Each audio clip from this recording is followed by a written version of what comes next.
are smiling a lot more this morning than they were yesterday. That's great. Looks like we're ready for the session today. Promise we're going to start early today, and that's what we intend to do. The plan is to finish early. And so let's get started. Um, how was your night, by the way? I hope everybody is feeling fine. It's feeling fantastic. You're ready to get started with work this morning. All right. I think I'm seeing a face that I did not see yesterday. Did I see you yesterday? All right. Is there any other person in the room who was not here yesterday? All right. No worries. What we'll do is we will not start from the beginning. You'll get slides. But what we'll do is because the session we're about to start now, it's a case study.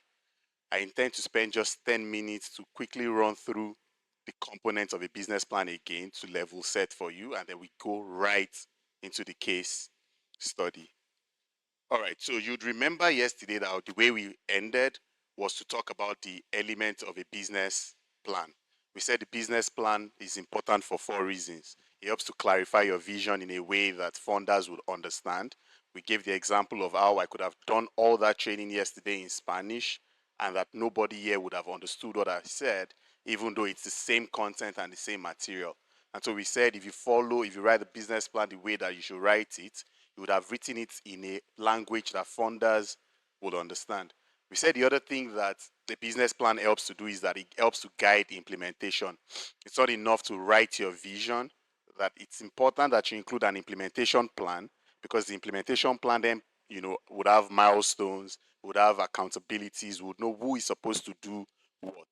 The third thing we said is that, well, if you write a plan in a language that funders understand, it helps to unlock financing.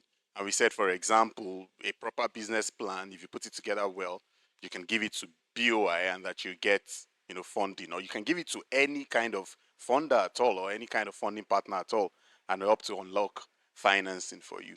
And then finally, we said that beyond just the typical architecture of a business plan, we said it should include other considerations. And because of that, a business plan helps to connect all the dots. It talks about values and it will talk about value. And then we came to this slide and we said there's nothing truly new on this slide because most of us have seen the architecture or the framework of a business plan. But that the thing that immediately jumps out to you when you see this page is that you'll notice that the executive summary is at the end. And we said the reason why the executive summary is at the end, in fact, it's an arrow that almost points to the executive summary. And we said the reason why that's at the end is because a summary, by its very definition, is supposed to pull together the content of a body of work. We said, what's a summary if it is not summarizing a body of work? And we clarified that we are not saying that the executive summary within the business plan should be at the end. We said it should still be at the beginning of the plan, but that this is the one that you should write last because you are able to capture every single element of your plan within the executive summary. And we said that that's where most executives will start from. In fact, implicitly in the name, he has executive, right? And so it's not just a summary, it's a summary for executives who barely have any time. And so you want it to be as detailed as possible, but a summary by its very nature is not a detailed thing, right? And so you want to quickly hit the highlights of all these different sections of a business plan. And then we went straight into the problem statement. We said that we are going to use the magic number 3 for every single section of the business plan that we are doing. So we said the problem statement should have 3 elements. And please, from this point on, please let's listen carefully because this is what we'll be replicating now in the case study. So we said for the problem statement, it should have 3 things. Number 1, we said you should define the operational challenge. Number 2, we said that it should talk about the costs attributable to it. And then number 3, we said that it should outline the opportunity for savings. And we said this third part sometimes is already implicit when you talk about the cost or risk of maintaining the status quo. So we gave an example of a problem statement. We said the company currently spends 30 million naira annually on diesel generators due to grid unreliability, leading to elevated emissions and operating costs. And we broke down this statement into those three constituents. We said the high diesel due to grid unreliability is the operational challenge. We said 30 million naira that is spent annually is the cost. And finally, we said that the opportunity for savings is the cost savings and emissions reduction, and that's implicit in the statement, because if we say that the challenge leads to elevated emissions and operating costs, well, the opportunity in there is that if we solve the problem, there will be cost savings and emissions reduction. We got into the RECP solution statement, and we said that this solution statement also always has three elements. We said the first element is that you describe the solution. The second one is the technical approach, and we threw a shade at engineers. We said that don't write a 40-page business plan where 35 pages of your business plan is describing the technical solution, because if you write stuff like that, I'm not too technical, I would not understand what you've written. We said you need to find the right balance between being detailed with the technical components of the solution and also being succinct enough for someone to understand. But we included a caveat that there are certain solutions that are just technical by their very nature, and they're very technical, and that in that case, it's on the funding partner to find a technical partner that would help to understand what you're saying. And then finally, we said that even though we kept reminding ourselves yesterday to always balance value with values, that's why we use the word balance, meaning that the values element is also important. And so when you write your solution, you want to talk about the alignment with the RECP principle. So we said a sample solution statement is installing a waste heat recovery system on the boiler flue would allow for preheating processed water, thereby reducing fuel demand by 25%. And we broke that down into the different elements of the solution statement. We said next thing you want to do is to get into market and regulatory context. And we said that also has three elements. You want to talk about what's happening in industry at the moment. You want to talk about the competition as well. Do we have competitors that have already deployed this solution? How is it working for them? Or by deploying this solution, would we get a competitive advantage? Next, we said that you want to talk about regulations. And earlier, when we were talking about the key drivers of RECP and IE, we said that the importance of environment of regulations is not limited to the potential fines and penalties that you avoid, but that there's reputational risk that might be attributable to, being on the wrong side of the law, and that sometimes it goes beyond the penalties, that in fact the cost can be as high as losing the business altogether. And we gave different examples that I will not go into right now. For those of us that were not here yesterday, talk to your friend on your table group. They will give you more examples than I gave, because we said yesterday that the quality of a great facilitator is that after you are done, you would have built facilitators. So I'm sure that you'd have more examples than the one that I gave yesterday. All right. So after the, talking about the environmental regulations, we said that you should then talk about supply chain, or, the impact on customers. And we said that for the supply chain, we gave the example that imagine that you wanted to go buy from China in this, world of tariffs. How do those tariffs impact your ability to bring this product into the country? Does it mean that because of tariffs in the US, China is more predisposed to export to other countries, and as such, you're able to get this at a cheaper price? But those, sort of considerations you should include within the market and regulatory context. On to implementation plan. I spent a fair bit of time on this one because I said I've seen too many business plans that do not incorporate an implementation plan. It's almost like you've written your vision, but you do not tell us how you intend to get there. In fact, we gave the example of a certain country where someone took off from Lagos and was heading to Nnamdi Azikiwe International Airport, but landed in Asaba. It's because the flight path that was given is the wrong one. So we said beyond writing an implementation plan, you want to write one that will get you to the destination that you want to go. And we said 3 critical elements of an implementation plan. Can we do this internally, or do we need external consultants? If we need external consultants, have they done this before? If they've done it before, have they done it at the scale that we want them to do it for us? So those critical questions you need to ask, the consultant, if you intend to use an external consultant. We said the second one has to do with whether our workforce have the training required to deliver the project, or the training required to start utilizing the technical solution that has been deployed. We said if they don't, we want to start training them, or we want to have a plan to train them. The other thing we said was the site condition, or the space that is required. We gave the example of a company that deployed solar solution, came back and said that rooftop solar, came back and said solar does not work. But it was because the surface area of their roof was smaller than the capacity of the energy that is required to, you know, to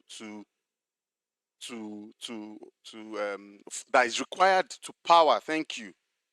Are you an English professor? That is required to power the industrial site. So we said we want to think about space availability and site accessibility. And then finally, we said if you don't remember anything for an implementation plan, remember this template, that you need to include the timeline, the milestones, the actions that will be taken, and who would be accountable for each part of the plan. We said if you write a plan and you do not carry people along, when you give the plan to them, they will say they would either do their own plan and not the plan that you've written, or they will revolt all together. And we said finally for this page that auditors are critical.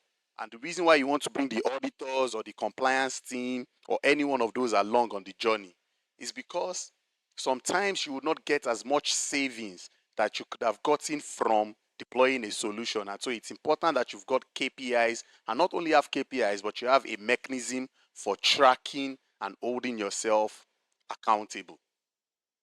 Next, we got into financial strategy. And we said that Mommy understands this particular part very well, because other finance people that we know, what they do is to think this is just a financial modeling section, or they think this is just a financial metrics section, when in actual fact, it's a financial strategy section. And we said what's critical in this section is to talk about how much you need. Where will you get the money from? Is it going to be debt? Is it going to be equity? Is it going to be a mix of both?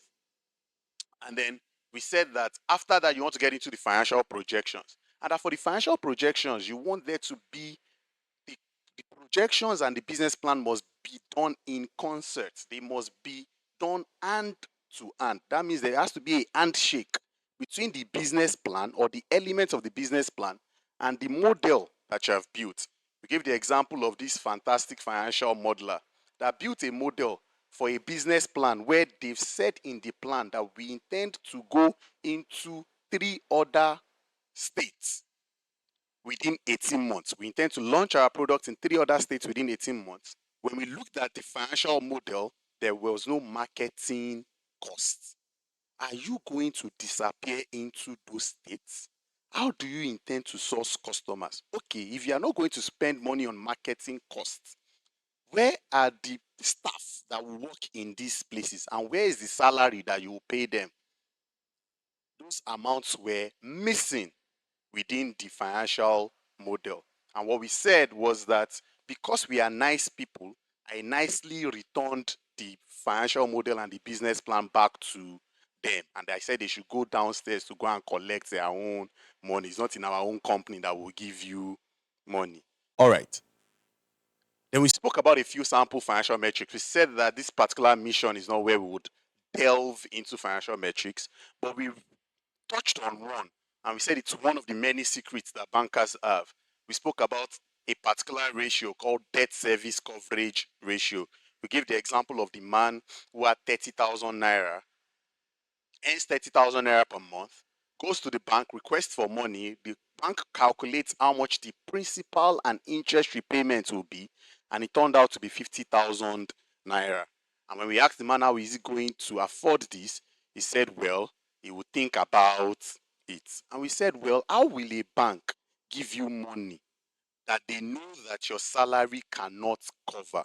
And that's how we spoke about debt service ratio, that it's the tool that the bank uses to size the debt that they should give to you. We said we've had instances where people will walk into a bank and request for 10 million, and the bank will say, we can only give you 5,750,000 naira. And that this is the tool that the bank uses to determine and to size the loan. We said it's debt service coverage ratio. We got into a bit of mathematics as well. For those of us that were not here yesterday, talk to the people beside you. They would explain. All right, we said that we want to talk about risk as well within the business plan. We said for the risk section, it's not enough that you list out the risks within that is evident, or the risks that are inherent in the process. That if you write a business plan and you list out risk, but you do not include a mitigation strategy, you've only told us all the reasons why the business plan will not work. So if you come and you say that we would have there's the potential for technical risk. If you come and you say that because we are going to be sourcing this material from overseas, and as such, we will need dollars, and there's foreign exchange risk, but you do not tell us how you intend to mitigate each one of these risks. We will collect the business plan, we will read it, and we would hand it over to you. You would only walk away with the business plan that you came in with, and not with the money that you came to request for, because you've told us all the reasons why the business will not work. And so it's critical that when you write the risk section, that you include a mitigation strategy for each of the risks that you've identified. We got into examples of risks as well. We gave an example of technical risk, operating risk, and financial risk. For those that were not here yesterday, what should they do? You should talk to people those people would explain. All right. And then we said we called this one other considerations, but that we've gotten feedback that we should actually not call it other considerations, because it's also as important as every other element of the business plan. We said that this relates to environmental and social risks. In fact, some people call them non-financial risks, but I avoid calling them non-financial risks because, in fact, they can appear as financial risks. We gave the example of this company that bought a land, has gotten approval for everything. They've even gotten the loan to deploy a particular project. And they got there, and on the day they were supposed to start the project, the community revolted and said, you cannot do the work here because you will be polluting our land. And we said that kind of money that disappears into thin air is called sunk cost, meaning that money it's not like this. All right, so we said that it is important, therefore, that beyond just all the financial risks and considerations, the quantitative and qualitative considerations and assessment that you do, that it's critical that you do have environmental and social considerations as well. So if you're going to be using a body of water that the community already use, you want to do some community engagement. If you're going to be causing a lot of noise in the area and that would trigger noise pollution, you want to engage with the community and collect the rights and appropriate permits that allow you to do those things. We even spoke about a particular community where someone was driving down and said that if we install wind turbines here, it will cause visual pollution. And because of that, the project did not go forward. All right. And that's where we landed yesterday. So I believe that the people that were not here yesterday we've leveled the playing field for them as much as possible. Thankfully, we'll be working in table groups. And so even if you do not, if there's any parts that you have not caught up with, the people within your groups will help you catch up. First thing before we get started, do we remember our table groups? Or do we want to create new ones? Okay, remember, so it's only those that were not here yesterday that we would need to put into table groups. Please, if you're not here yesterday, just raise your hand. I'm really sorry. So just start from 1, 2, no, 3. 1, 4. All right. So we had, yeah. Are you 5? Were you part of a table group yesterday? Okay, yeah, that's perfect. So we had 5 table groups yesterday, and so this is even perfect in that we'll just have them join the individual table groups that we had. And we said table group 1 was sitting where? Yeah. Table group 2, yeah. Table group 3 was where? There. Table group 4, there. And table group 5 was here. Please, for those that were not here yesterday, let's repeat it. Table group 1, yeah. Table group 2, yeah. Table group 3, there. Table group 4, there. And table group 5 in the middle. All right, so today we're going to get into a case study. We said it's not enough for us to come to this training, learn all the theories, but not practicalize it. That there are too many trainings that we attend that people just learn theories, and before they get to Wuse 2, everything has disappeared. In fact, when I was going through the elements of a business plan now, I saw some people that were here yesterday that were still looking at me like, did we really say this yesterday? So in order for us not to complete today and still do like this, did we really do this yesterday? It's important that we practicalize what we learned. All right, so what's this company? You'd notice that yesterday all the examples that we worked on, they were small-sized companies, but this is an industrial level training, and so we will be talking about Greenweave Textile Limited. There's one bros that works with a textile company, and he was sitting there yesterday. Hey, I remember you. There are going to be a cheat code in this particular training because this is for a textile company. All right, so Greenweave is a textile company. It's one of Nigeria's largest textile manufacturing companies, and it operates a 24-hour production line. Greenweave has over 600 employees, so decently sized company. The company produces dyed cotton fabrics for export and domestic sales. Some of you are already remembering carbon border adjustment mechanism that we spoke about yesterday, even though you don't know whether Greenweave sells to the EU, or maybe it is China, or maybe it is just Ghana that they sell to, or maybe it's Kuwait, we don't know. But they sell dyed cotton fabrics for export and domestic sales. It currently consumes a large volume of diesel for steam generation, electricity for motors, and water for dyeing and rinsing processes. It generates a significant amount of wastewater and heat, which goes unused. Recently, Greenweave got the opportunity to work with us, and we did free RECP audits for Greenweave. And that audit unveiled a few things. The Greenweave was presented with multiple recommendations. Now, they want to prioritize 1 or 2 RECP opportunities. How many?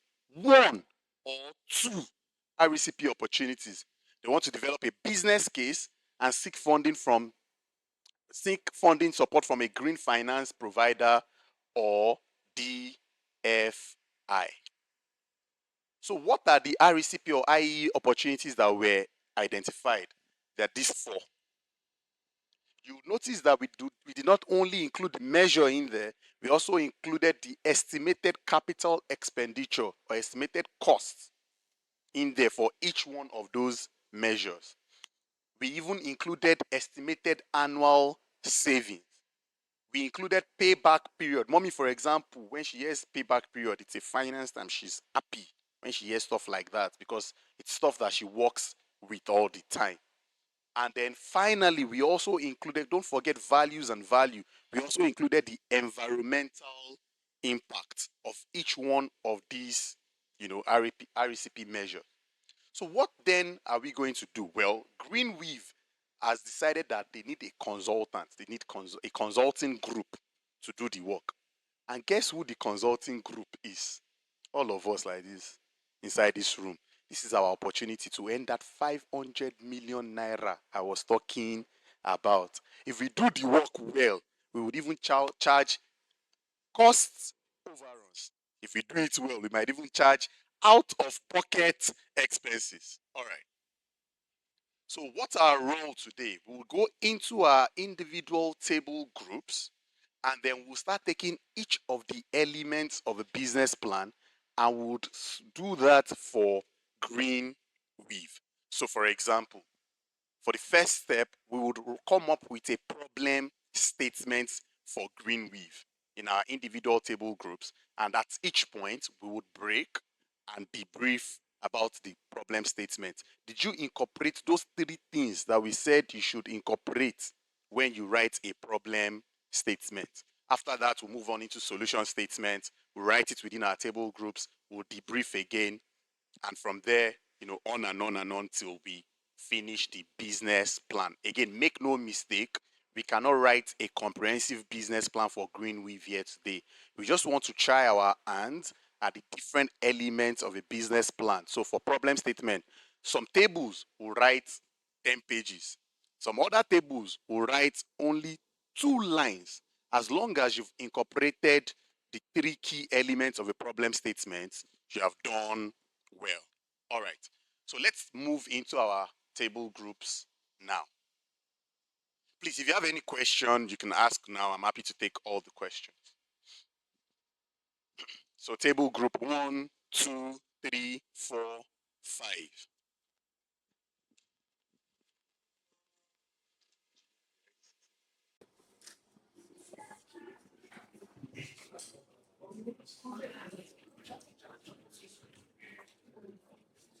I want us to start this section. So please let's settle into our table.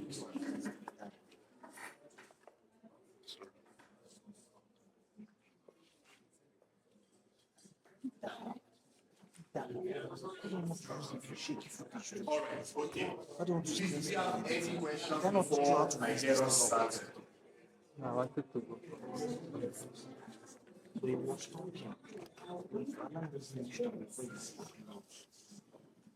All right, yeah. So I want to ask from this yeah. Are we taking each of these measures one after the other to write the business plan?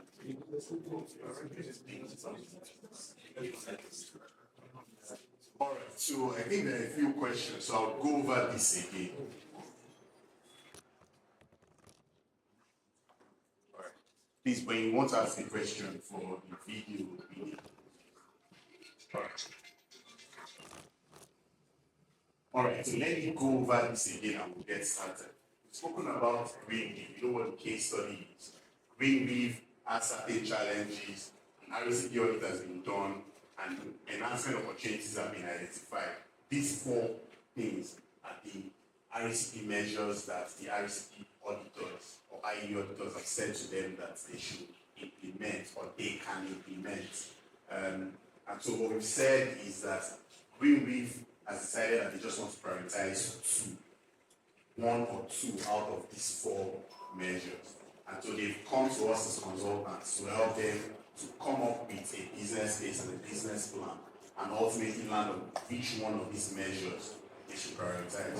But remember that we learned about a prioritization framework yesterday, all the quantitative and qualitative assessment that you use. But we said before you even get into the measures, I'm giving you cheat code. Let's start with describing the problem statement. And we gave you the tool to write a problem statement. And so step 1, is let me repeat this again. Step 1 is to write a problem statement, not to select the solution. Step 1 is to write the problem statement. All right. Any other question? So from this the opportunities identified before them, you can just pick anyone. That's when you get into the solution section. Okay, so we are writing the problem statement for all this work. You are writing the problem statement for green weave. So again, don't forget another cheat. Don't forget, I spoke about strategic priority. By yourself, determine what's important to bring with, but just write a problem statement that has those three elements of a problem statement. I, what's the problem? What's the cost savings? And you're allowed to even assume what the cost savings would be, or what's the challenge. Just those three elements of a problem statement. This should reflect it in our work. All right, so I'm going to give us 15 minutes for this. Actually, I should give us 10 minutes. But I'm going to give us 15 minutes for this. Please, one class. Please, one class. Please, one class. I'm going to give us 15 minutes for this. And so we will come back after 15 minutes and we will debrief across each table. Let's get started. But I'm still here, so in case you have any questions, you can call. All right, let's get started.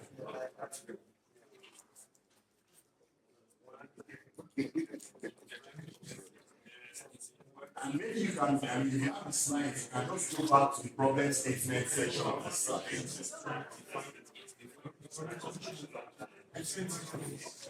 Alright, so you can simply move back to the problem statement slide to check the three elements of the problem statement. I try not to listen to you from the case study because people will then tell me to give back to the case study. So I'll give the case study on the screen, or you can look at the elements of the problem statement, right? For green leaf, for green leaf, I am allowed to make assumptions.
That dictionary that you're checking.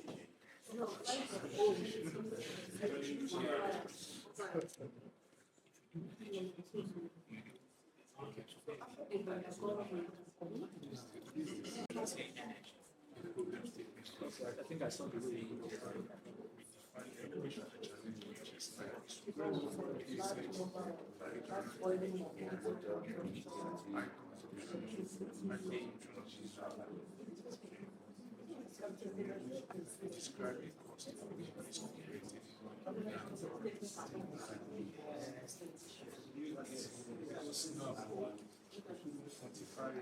Don't forget what we find the output of this section is a problem statement. Problem statement. All of those. It doesn't have to be precise. In fact, the opportunity for savings can already be implicit in the problem statement. Some people are trying to find cost savings. It can be implicit in the problem statement.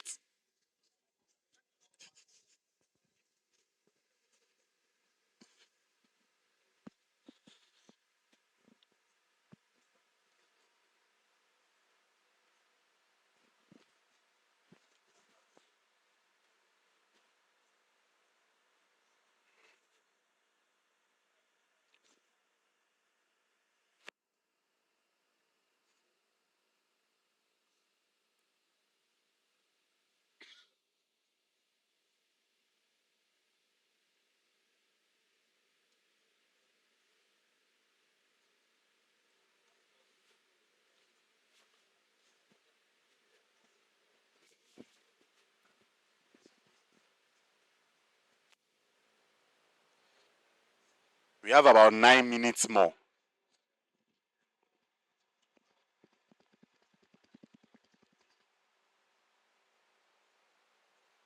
This table is a cheat table. Oh.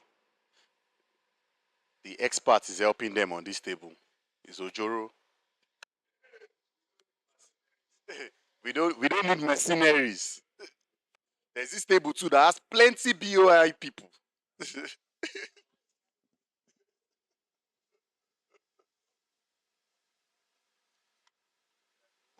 To give the money. So it's whatever else they say that is correct. Oh, I think some people are saying they are done already.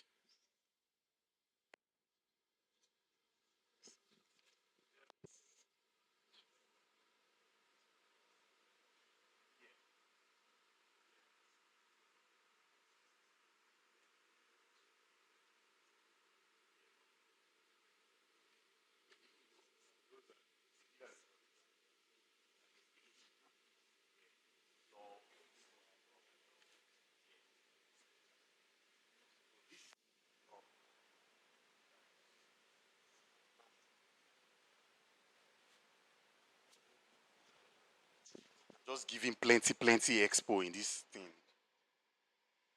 Too much expo.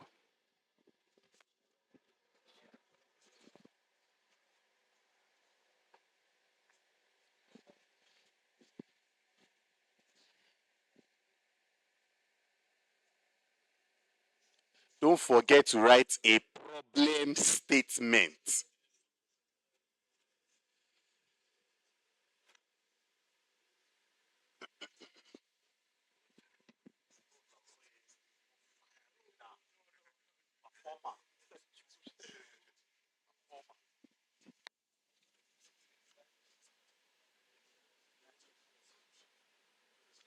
And you are allowed to make assumptions.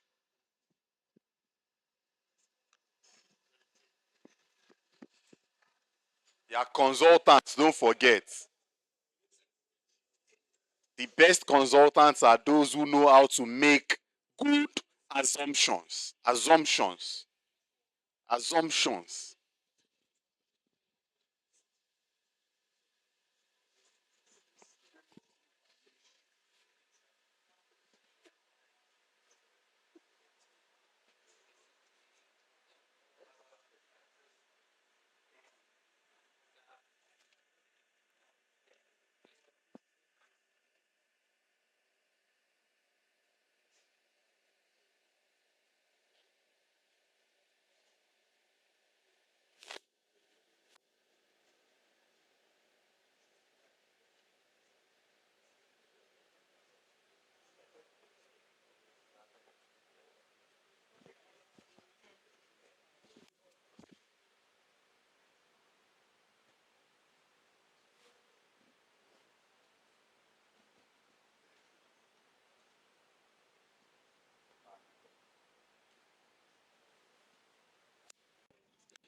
Please let us debrief.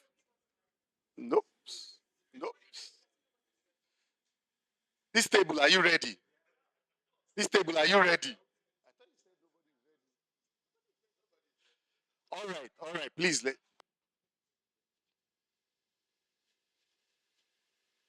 I should give you. Oga said I should give you 5 minutes, but I've decided it's only two. Okay, I'll give you 5 minutes. I can't override Oga. All right, you have 5 more minutes. Whatever Oga says.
Computers shut.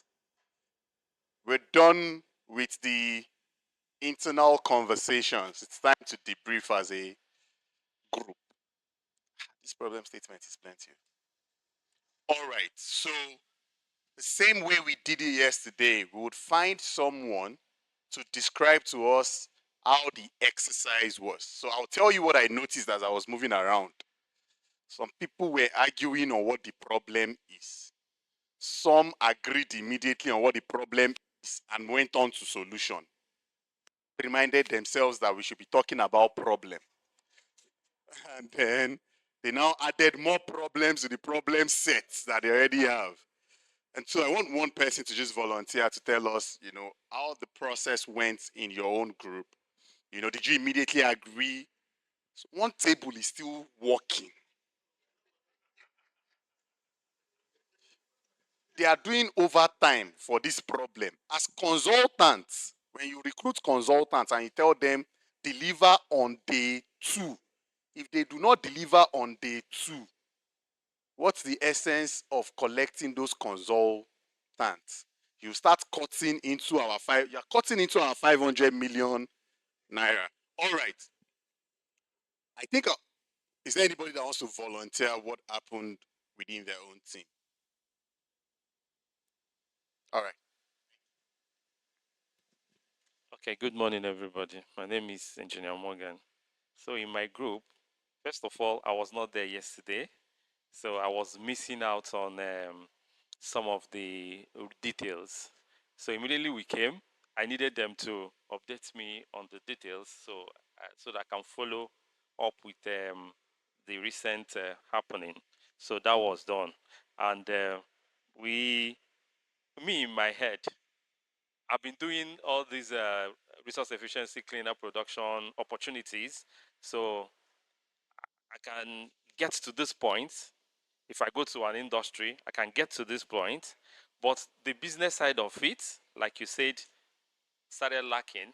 So it became a problem for us because I wanted to apply this one direct till I now called you. You now said, okay, all those ones has been done and we got to this. So I now faced Madam to like get me updated with the basic deliverables when you want to do um, what is it called, a business whatever. So we went back, started looking at though at some point what the problem was became a problem. Like it was like we are going to think a problem. So it was like we are supposed to write from nowhere just to go and import the problem. But at some point, we now find out that the problem was already stated. So we went back, Okay. retrieved from that point. I think other people can add now. All right. Thank you. Please give him a round of applause. I like his honesty. So he said, I wasn't here yesterday, so to start with, I was starting from another place entirely. Right? And remember what we said yesterday, you'd have different professionals in the room, some who have an idea of what the problem is, some that want to go and import problem that the company does not have, and on and on and like that. All right, so let's find a table that we would debrief with. And I'll start with that table. I'll start with that table because they had too many mercenaries there. All right, so what I want you to do, sir, is stand up, tell us how you guys landed on the problem, and then read out the problem statement. Thank you. Good morning, everyone. My name is Daman Uchena. We initially read the statement on the slide, so we are able to figure out. Volume, please. Okay, I said based on what's on the slide. Yeah. It's a textile company, so we are able to itemize some of the challenges faced by a textile company, and that's how we're able to come up with a problem statement. All right. So do you want to read the problem statement? Yes. So it sounds like what you're saying is you step back for a second and you thought about the challenges that a textile company would face And that's how you in your own group decided, landed on what the problem statement is. Some of which are also itemized on the slide. Some you imported. All right. Read the problem statement. Okay. All right. Greenweave is a textile manufacturing company in the business of producing textiles and fabric for both local and international consumers. Our exports spans up to the West African countries, but our vision is to extend our borders to other continents.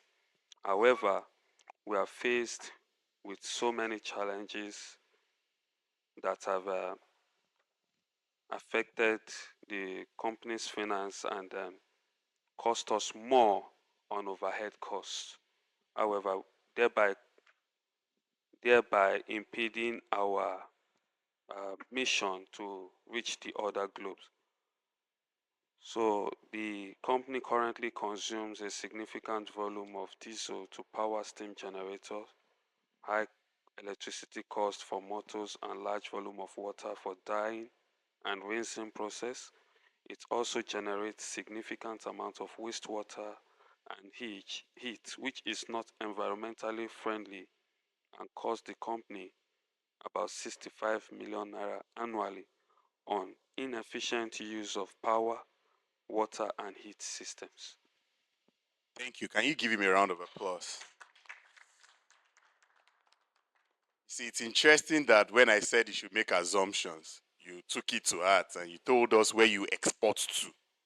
Off the coast of West Africa is where Greenweave exports to.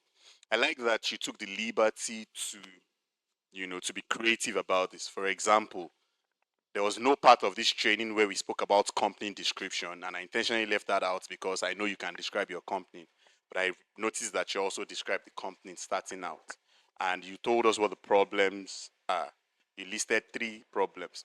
What I want you to do, and I'll push you slightly, is to break down this into the different elements that we spoke about. So, what did you identify as a problem?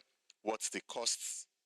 And what's the opportunity for savings? So, just you don't have to read it out again. Yeah. Just say here's the problem that we identified. So what we identify as the problem is the significant, the high volume of diesel, the diesel we use for the power stations, Yeah. the cost of electricity, Yeah. and the volume of water used for the dyeing and rinsing process. All right, so diesel consumption, water usage, and the cost of electricity. All right. What's the cost saving? So cost rather. it costs the company about 65 million annually, and it is not environmentally friendly. All right, so how did you come up with that 65 million? Okay, that's an estimated. How did you come up with the 65 million? Okay, we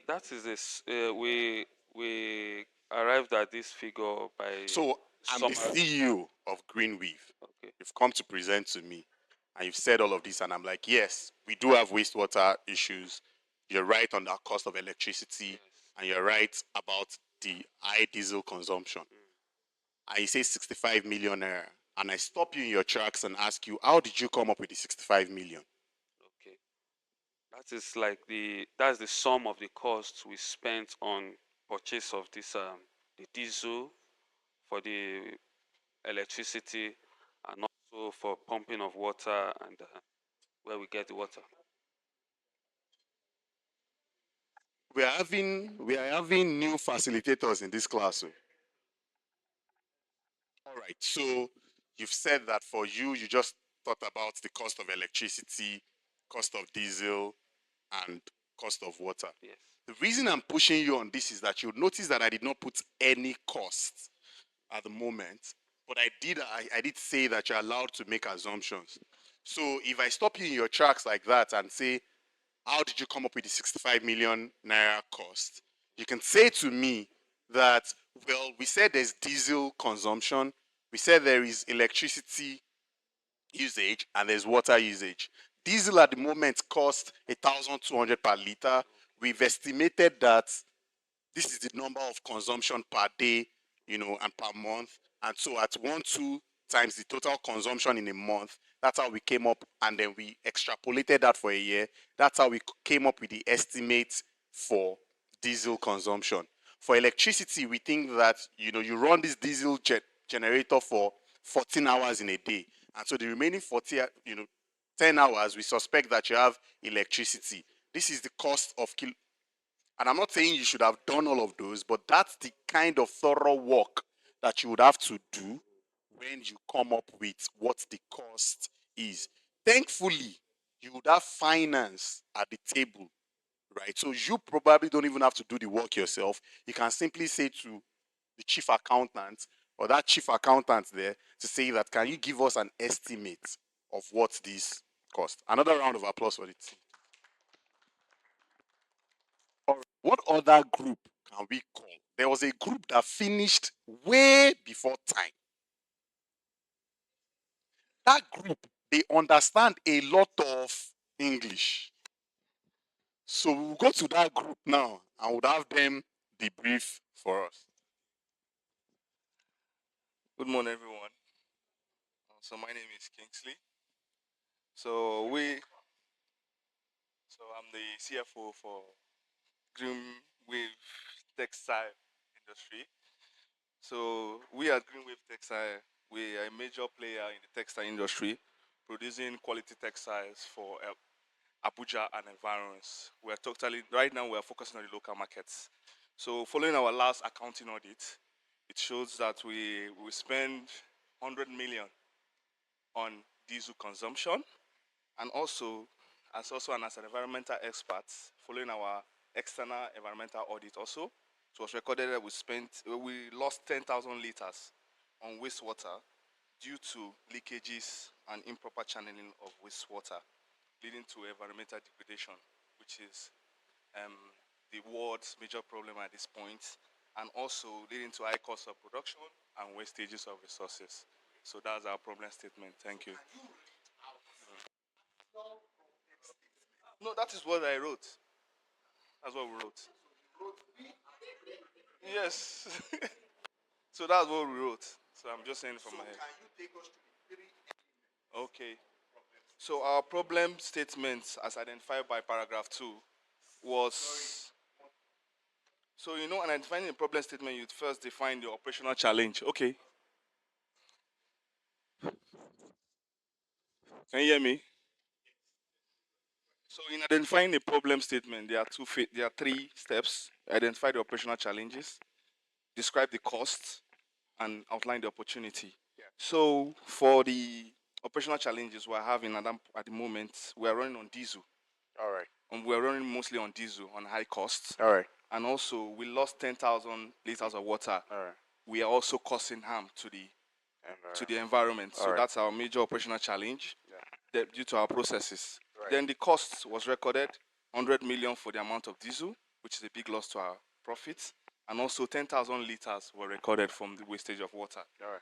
Then for the opportunities, from what we learned, so if you check out my statement, like the last paragraph. Checking it out. Okay, the last paragraph of my statement, I stated this was due to leakages, improper channeling, leading to environmental degradation, high cost of operations, and resource wastages. So the opportunities here are, once we solve wastage, gain more money. Once we solve water problem, we save more money and also save Mother Earth. Then once we also resolve our less consumption on diesel, there will be a lot of money to run production costs. So our production cost goes down by 25%. You put that 25%. I didn't put that, I'm just adding it here now. All right, great. Thank you. Can we give them a round of applause, please? You'll notice that for them, the way that they landed on the estimate was that they just spoke directly to the CFO, who has told them what we incurred on diesel last month, I believe, was 100 million last year. Last year, we incurred 100 million naira on diesel. We run on diesel generators. We're spending 100 million naira on diesel, and we think that that's high cost. It's too much.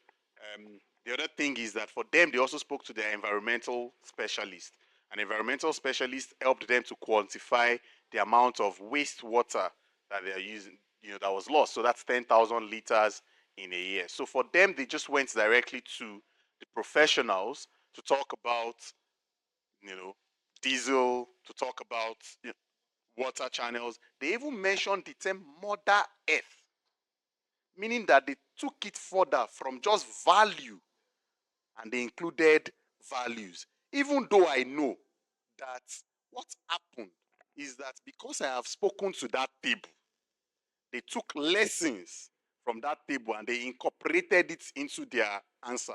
The other thing is that you can tell that they did not read the prompt properly because they said they only operate in Abuja and Enver runs. Even though we know that green weave produces dyed cotton fabrics first for exports and domestic sales. In fact, when I was reading out the prompt, I said, when I immediately said exports, that some of you will remember the carbon border adjustment mechanism that we spoke about yesterday. Nevertheless, they wrote a fantastic problem statement. So another round of applause. All right. We shouldn't fight as consultants. We are deliberating. We should not deliberate in front of the CEO as consultants. All right, so we'll be moving to the next phase. All right, this next phase for me is the most interesting part because this is the solution statement, and this is the part where you will be forced to select one or two opportunities out of these four. This part is my most interesting part because some people would say it is heat recovery. Some others will say it is speed motors. Someone else will say it is water reuse system. Another person will say it's solar that is important. But Green Weave has given us a mandate. You have to select one or at most two RECP opportunities. And so we're going to the phase where we'll be writing a solution statement. Please spend time to deliberate within your groups on what you think is the key problem, which by extension will then impact what the solution that you would select. Some people would decide that it is cost that they would help them prioritize. Some others will say it is environmental impact. Some other people are great accountants and they will say it is payback period. Others will say it is estimated annual savings.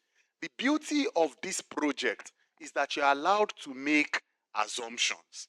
For example, some people will say 75 million naira is too much because they've decided that Greenweave's balance sheet will not accommodate an extra 75 million naira in loan. Some other people will say this is an international organization and so we can get access to funding. So even if the money we need is 120 million, we are sure we can get access to that money. You're allowed to make assumptions. All right, so let's get started. I'll give us again 15 minutes. Okay, I'll give us 20 minutes. See, I'm not adding extra time. This one. I'll give you 20 minutes to deliberate and prioritize which of these solutions will you choose. And you describe to us how you landed on that priority. Let's get started. So you've got 20 minutes. We'll come back at 11:25.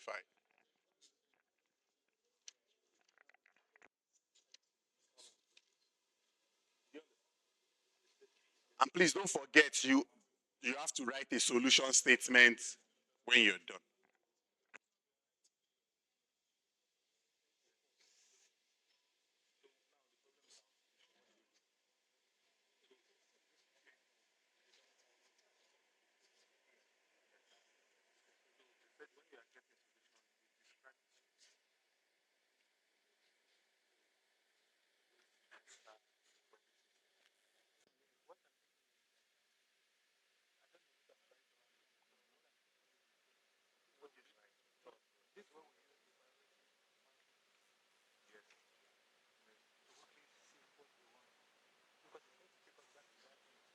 deliberated so much that they've refused to even finish the deliberation.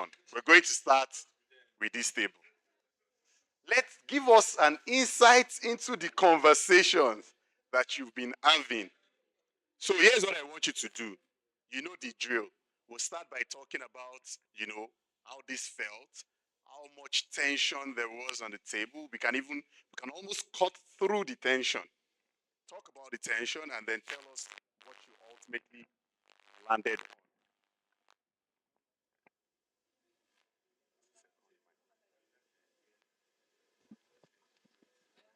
There you go. Looks like this table does not even have a solution. They are still. Uh, anyways, Greenweave gave us specific. Don't you want to earn 500 million naira? I would love to do that. All right, so. All right. Good morning. Good morning, Steve. Good morning. My name is Peter. Representing CECP Hub. So, generally, the experience was really thought-provoking. There were different contributions from different points of view from different industries. It was wild.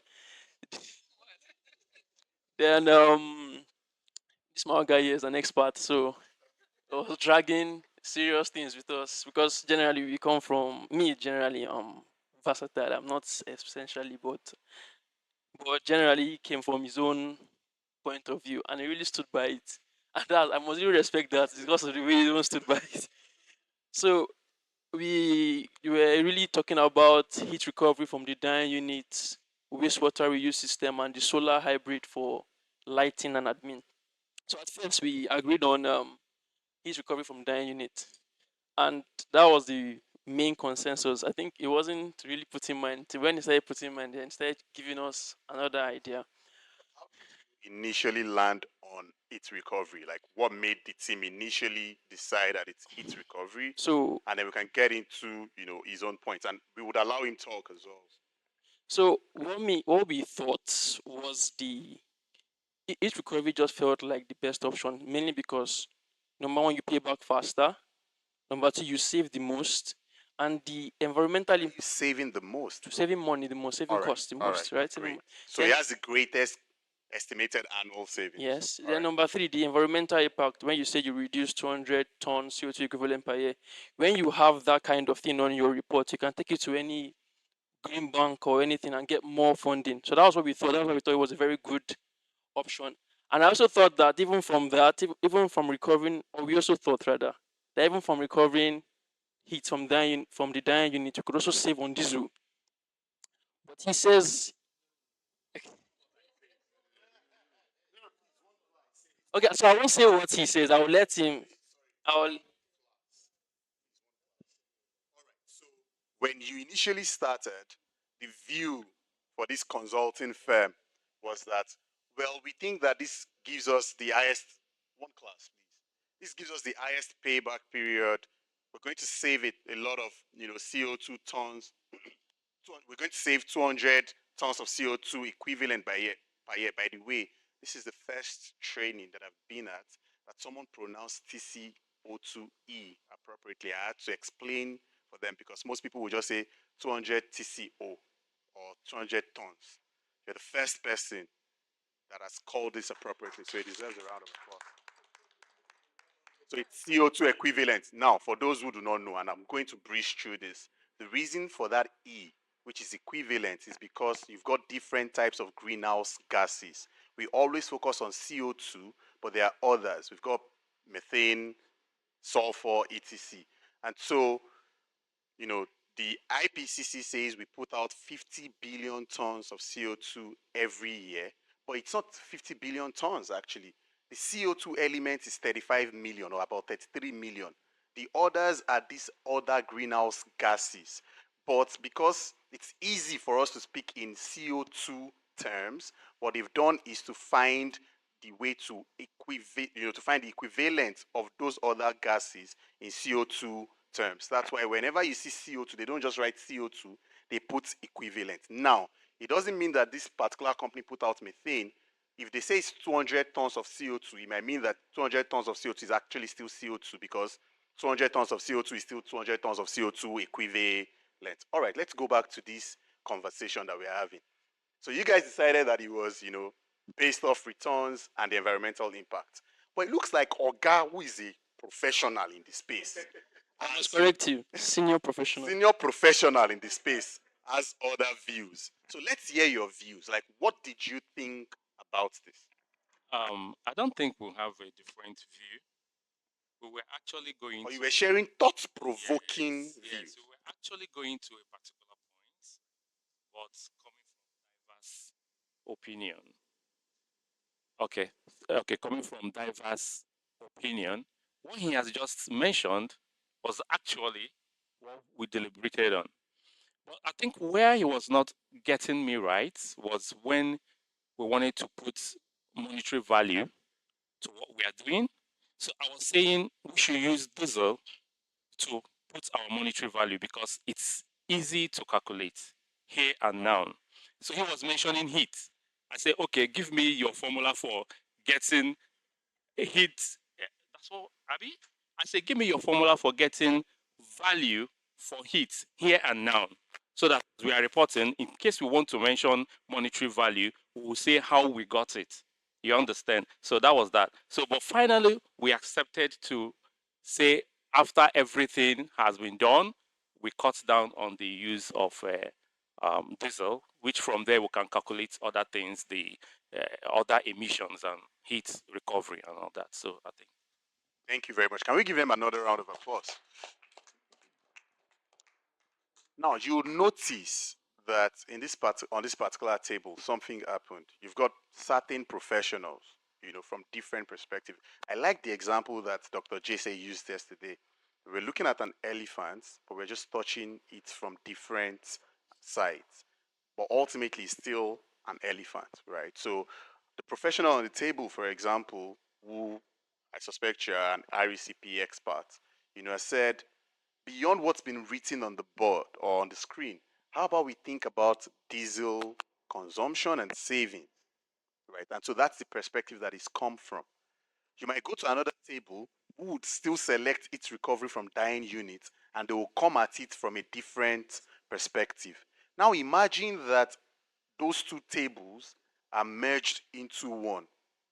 You'd have a fuller and a richer explanation for why you ultimately landed on that solution. All right. Thanks. Thanks a lot. What other table should I go to? There's a table where there is an environmental regulator. There's a table where there is an engineer. Two engineers, in fact. But I will not go to that table. It's the table where it is laptop that they are using to solve the problem that I will come to. All right. So Okay. Okay. yeah, it is. Okay. For us, I think this case study has been an interesting one. Because we're able to easily identify the problem. Even no, that's at the previous inquiry that we made. But now coming to the solution, Sorry, one class. what we said was to look at the problem again and see which was the most critical problem to be solved. So we agreed among ourselves that the diesel for the steam generation is very, very important for this project, and then electricity to power the motor is very, very critical. So understanding that those are the major problems that we need to solve, that will now help us to decide on the solutions to adopt. Then fair enough, you had given us some options, measures which we were saying, okay, which do we think will solve these problems? So we looked at it and we said, okay, let's categorize them into category measures 1 and 2, category A, 2, 3, and 4, category B. Then now just oppose and justify why we're going to pick A or B along the various estimates and criteria that was provided. So I looked at it critically. We said, okay, if you look at for capex, if you go with A, which has to do with heat recovery and upgrade of the motor, we're going to save about an average of 37 million naira. Then if you look at for B, which is water, sorry, my eyes, waste recovery and the solar, you would only save about 28 million. So that means A would be a better approach. But when it comes to the cost of deploying either of these options, we realized that by the time you sum up the two capex, it came to about 115 million for both. So either way, you could go with either of the options. Then we now looked at payback period. Then the average for our option A, which has to do with 1 and 2, we have a payback period of 3.5 years and 4.4 years for B. But for us, we know we have agreed that the motor, the heat our generator and the motor is what we are trying to solve. So even though we have a shorter payback period, we will still go with that. But the good thing is that we have more savings ab initio. Then for environmental impacts, I think we would prefer to solve the reduced 200 yes, and then save the 300 per year. Now, from those savings that we would get over the period, over time, we could still deploy that into the other options that we have. And then with that proposal, I'm sure they would go with our own option. And we also get the money. All right, can we give this table a round of applause? It's interesting the approach that they took, right? What they said was, let us first identify the problem we want to solve. Remember when we were talking yesterday about determining the strategic priority of the company? That's exactly what they've just done. They've said, let's identify the problem. Once we can identify the problem that we want to solve, that makes it easy for us to decide which of these measures we should go with. And once they decided that it was it and the variable speed motors, it was, I'm not sure why I even categorized into A and B after that, because once you landed on the problem, it's almost obvious what the solution should be. But you still went a step further, and I liked that you said, even when we've categorized into A and B, when we look at it from a cost perspective, it really doesn't matter, right? It's the same cost. Both of those yield the same cost. So from a cost perspective, maybe we cannot decide on which. And then you went into savings and you said, okay, this is now beginning to help us narrow things down. There's more savings here. We would save 37 million if we deploy this. Don't forget, this is the problem we're prioritizing anyways, and then it yields more savings. From the payback period perspective, I think that people sometimes mix this up. People think, and I'll clarify now, that when we say payback period, we're talking about the time it will take to pay the loan. No. This payback period is saying the time it will take to recoup the investment. So if you do 70 divided by 25, it gives you 2.8 years. It's the time it will take to recoup your investment. All right. So I intentionally did not explain that before we started, because I know that there will be certain tables with finance people who can explain, but I like that you raised this. So in actual fact, this yields the quickest return. So that also helps you to, and then with the environmental impact, because you're not prioritizing water, you wouldn't be too forced about the fact that this reduces there's one that reduces water usage by 40%. You just focused on the top two. Thank you. Please give them another round of applause. All right. I'm tempted to take one more table, but I am looking at time. And there are certain people that have started looking at me like, when are we going to break for tea? And what's that thing they give you? For is meat pie. So I think we should break now, go for tea and all of that. And when we come back, we'll get into another interesting section where we will talk about market and regulatory context and implementation plan. All right, let's go for tea break.